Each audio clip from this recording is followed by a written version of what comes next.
Hey everyone, my name's Box, and welcome to my review of the SteelSeries H Wireless gaming headset.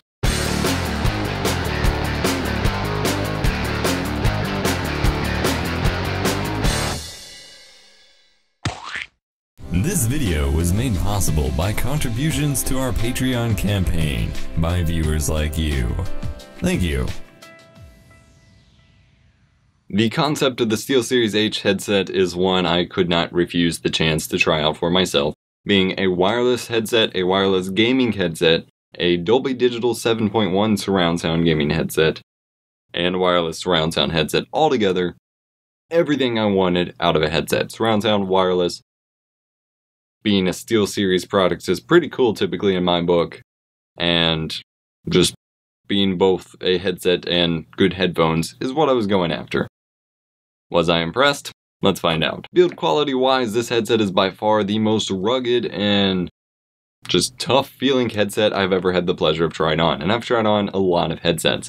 It's got super hard plastic shell around it and a lot of premium feeling features, which you would kind of hope would come with about a $300 headset. The entire thing is cased in hard plastic. It's got a nice rubber grip with the SteelSeries logo around the top.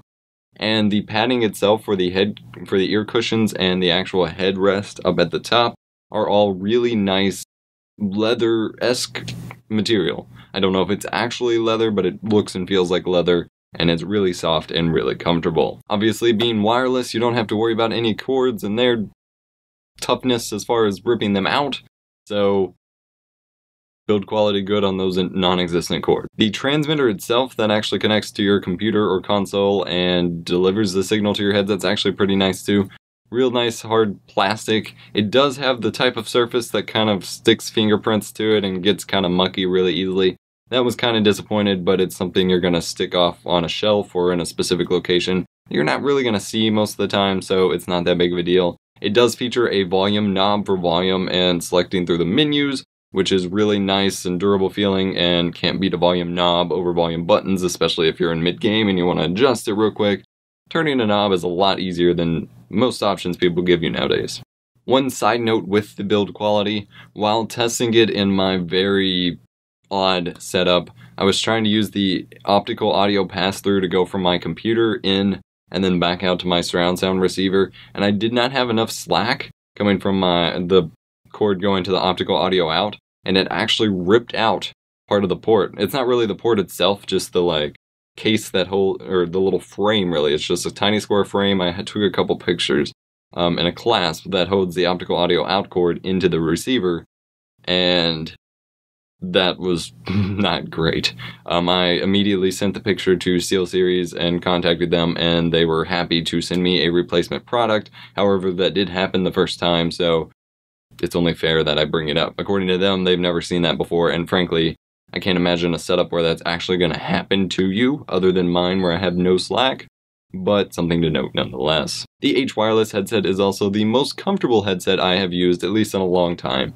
There are some older, just regular headphones that were a little bit more comfortable, I'd probably say, than this headset, but for an actual gaming headset, I've wore this for hours on end without taking it off, and the main pressure points that make a headset uncomfortable for me are on the ears, obviously, and then on the headband, again, obviously, and usually headsets only get one of these right. It's either too much pressure on the ears or the headband puts a really weird pressure on my skull and just makes it uncomfortable after a certain amount of time. I've easily used this headset for double my usual reviewing time for headsets and not experienced this whatsoever, and honestly, that's been really shocking for me. I've even laid in bed, since it's wireless, wearing it, listening to stuff, and been perfectly comfortable, other than, of course, you can't lay your head down on headphones, but within reason. Of course, being wireless is absolutely awesome, and the wireless aspects of it is everything I could have asked for and more. It has a pretty nice range. I'd say it's about 25 to 40 feet, depending on your luck, and that for me was going through multiple walls and doors shut and things like that. Made it essentially from my bedroom out to most of the way through my kitchen, which is a couple rooms down my hallway and deep into my house. And I actually even got a perfectly fine clear signal on the floor below my room, as long as I was actually under my room and not too far away. That was pretty cool and impressive. Can't imagine that I'm actually gonna turn it on, go downstairs, and listen to it, but it was pretty cool to see that it reached that far. Obviously, for a small bedroom, apartment, living room, theater room, it's gonna reach everywhere that you need it to. Battery life is fantastic. I have yet to notice an issue where I felt like the batteries died too quickly. Especially if they're relatively newly charged. Batteries really aren't going to die on you in any sort of gaming experience. It does give you plenty of beeping warnings when it gets to that dying point where it's got 0 bars and it's going to die at any minute. It does let you know that, so you can swap it out. But since you get 2 batteries, one of them charges in the transmitter while you use one. Quickly swap them out, no interruption to your gameplay other than the split, like 30 seconds it takes to swap it out. And you're good to go, and that's a really nice feature. Most headsets would maybe come with 1 battery and you could charge it in the transmitter, but that's it. You get 2 without having to pay extra for it. Again, the headset's kind of pricey, so that's why you're probably getting it, but it's really nice to just be able to pop the battery back in the transmitter, pop the new one in, and keep playing. I did not notice any sort of interference or audio degradation or anything like that from it being wireless compared to a wired headset. The audio still sounds fantastic, and there really doesn't seem to be any issues with it being wireless, which really surprised me. Typically, wireless things have some sort of disadvantage to the wireless signal, and so far I haven't noticed it. And that brings me into the sound quality itself. Sound quality is fantastic. Again, being a wireless headset, I couldn't really imagine that it was going to be as at least powerful, if not great sounding, as some of the wireless headsets I've tried and surround sound headsets I've tried. SteelSeries H actually blows quite a few of them out of the water and is a strong competitor to most headsets I have used, and that greatly, greatly impressed me. Be it for movies, TV shows, gaming, it's a great headset. It's not the best headset in the world for music, although if you play, typically what I reference when concerning audio quality for headsets is out-of-the-box quality. If you played around with the equalizer a bit more and played around with your software equalizer on your computer, it probably sounds a lot better than it did for me. I'm just running at stock settings that I would use for playing video games. Listening to music was a bit lacking on the high side, I guess, but it was still a great sounding experience overall, especially for a wireless headset. As far as the surround aspects go, since most surround sound headsets really only have 2 drivers and it's more of a virtual experience, it's always weird to talk about. With the H wireless headset, it's actually a pretty enjoyable experience, especially compared to a lot of other headsets. I have it running from optical audio from my sound card to the transmitter, and so testing with surround experiences such as games, TV shows with 5.1 encoding, or movies with 5.1 encoding. There's no actual traditional media that goes up to 7.1 that you get digitally most of the time. It's all 5.1. It actually sounds really, really good, as long as you have Dolby Digital turned off. And that seems totally backwards. It comes with Dolby Digital surround encoding to give you the virtual surround experience.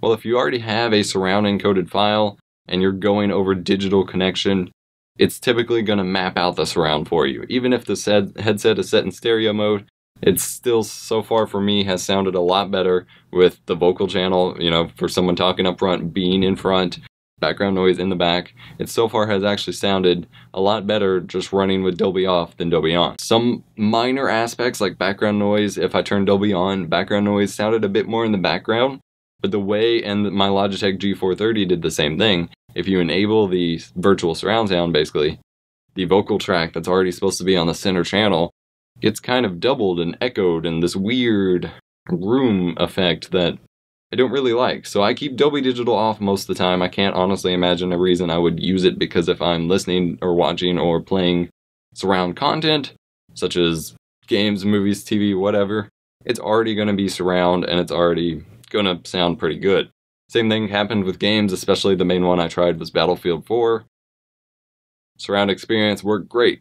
It still sounded pretty good with Dolby on, but there was a lot, and actually, I'm kind of torn with games with Dolby though, because with Dolby off, surround experience worked great, sounded amazing. Dolby on, it had a bit more of that, especially for Battlefield oomph. It felt like it had a lot more bass because the sounds were echoing a bit more. And so It sounded a bit more like it should have, maybe, but you could still tell that some things were duplicated a lot more than they should have been, and I wasn't really appreciative of that. So I keep Dolby off all the time. I've spent a lot of time just anytime I play something, pretty much, I'll flip it on real quick just to give a quick comparison again to double check, but keep it off for playing things, watching things, etc. And then we get to the mic. The microphone. Ugh. While it's absolutely amazing that it can fold into the headset, and I did not touch on this in build quality, but it can actually fold into the headset and pull out and things like that, the mic is extremely disappointing. I'm sorry, but I'm going to play an audio clip for you right now. This is what the microphone on the SteelSeries H Wireless headset sounds like, with no effects. The background noise does drop out when you are not speaking, however it is quite present when you are speaking. Breaths can be picked up quite easily at the right angle. And you can see for yourself that it does not sound great at all. Now granted, most gaming headset mics do not sound very well, and basically all they need to do is get a loud stream of your voice going through game chat and they've done their job. Sure, it does that. But if you're wanting to sound at all decent, this is definitely not your microphone. Now again, most gaming headsets have really, really bad microphones, so it's not like it's losing any competition for this. But I would really, really, really like to see a gaming headset that had a decent quality microphone. Please, please, please, give me one. As far as the extra special features of this headset goes, it has a couple cool things. The microphone, as I mentioned before, actually rolls up into the left speaker and pulls right out. And then if you mute it with the same button that you use power, you hold it in to turn it on or off, press it to mute it, it actually glows red to let you know that it is muted. Really awesome. Big thing I hate about gaming headsets is I rarely ever actually use the microphone, and so when I'm not, it's just in the way and it's a huge pain in the ass.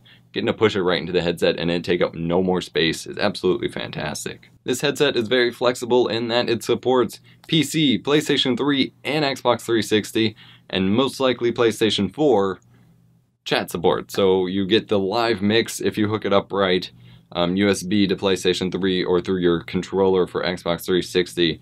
You get to have a separate audio stream for your chat and game volume and can balance to make sure your game isn't overriding your chat or vice versa, and I love seeing that. On PC, it actually works really, really cool in that the speakers for the chat are a separate audio device, so you can have Skype or TeamSpeak or some Ventrilo, whatever your chat program is, running through a separate audio stream via USB to the headset, and then your game volume running through optical or analog audio in to the headset, and still balance it accordingly. And especially for recording, when you want audio tracks on separate tracks, it's actually really, really nice. Same thing on PlayStation 3, shows up as an audio device, works out pretty well. In my experiences on PlayStation 3, the chat volume gets really, really muffled. I can't honestly blame that on the headset. That could easily be on PlayStation 3 chat and networking capabilities. I'm not sure. I did not try it out too much on Xbox 360, but it may be the same thing. The headset also features on the right speaker, next to the Xbox chat port, a share port, which is just another 3.5mm jack, which you can hook up another pair of headphones to.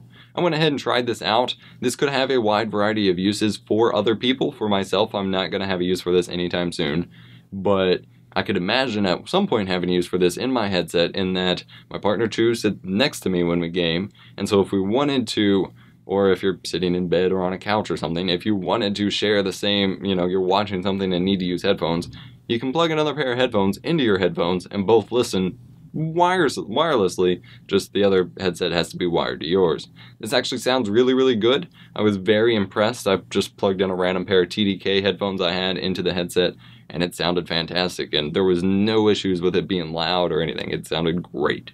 Outside of the mic quality and me busting out an optical port, the only main concern I have for this headset, which is one that I've complained about for most headsets I've reviewed that are USB powered in some way, is electrical hissing, noising, and almost audio artifacting.